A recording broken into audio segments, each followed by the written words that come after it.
I'd love to get your thoughts on this idea of shareholder versus stakeholder, and because that goes again to the perception of the board and where's their focus. And last year the Business Roundtable came out with their statement on emphasis on stakeholder, and earlier this year there was the 50th anniversary and Right. reissuing of Milton Friedman's seminal piece on uh, focus on profits as Right. the social construct for companies.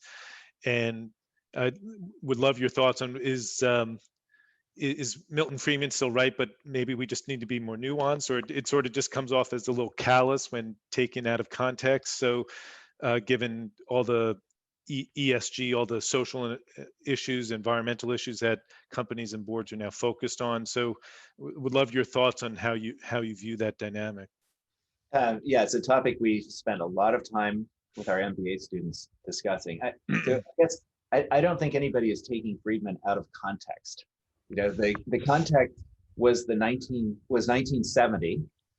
Uh, our students weren't even remotely conceived at that time. But for those of us who were around, 1970 was a time when companies were routinely polluting the environment, turning out unsafe products. It was Ralph Nader's book about unsafe at any speed was written in 1965. So it's a very different environment in which Friedman was thinking about these issues and writing. And I think that what we're seeing in terms of the Business Roundtable and the other stakeholder related arguments, it's not necessarily anything new for a lot of companies. So the company I ran for a long time was in the social services business. We were operating healthcare facilities and helping people to overcome illness. And that was something that's a business in which you are by definition engaged heavily with society and patients as your consumers, a wildly diverse workforce. And so, maybe it's something that I was thinking about for a long time before we got to this point, but it just seemed like stating the obvious to me when the BRT came out with this revised statement. It's appropriate for the times. It's what companies, employees, and customers in the communities in which they operate and which they serve. It's what they expect and demand. So yeah, I guess context matters. It's 1970 versus 2020.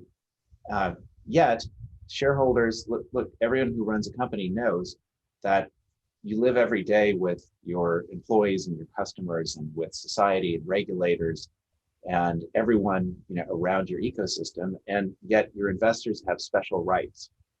They have voting rights. They have rights to block you from doing things you would like to do, or to enable you to engage in transactions that you believe are in the best interest of the corporation. So I think that if you were to try and distill this concept, it's stating the obvious to say that you ought to care about all of these stakeholders and run your company. A great, sustainable, successful company is going to care a lot about its stakeholders, but it can't forget that shareholders ultimately have these special rights and superior rights.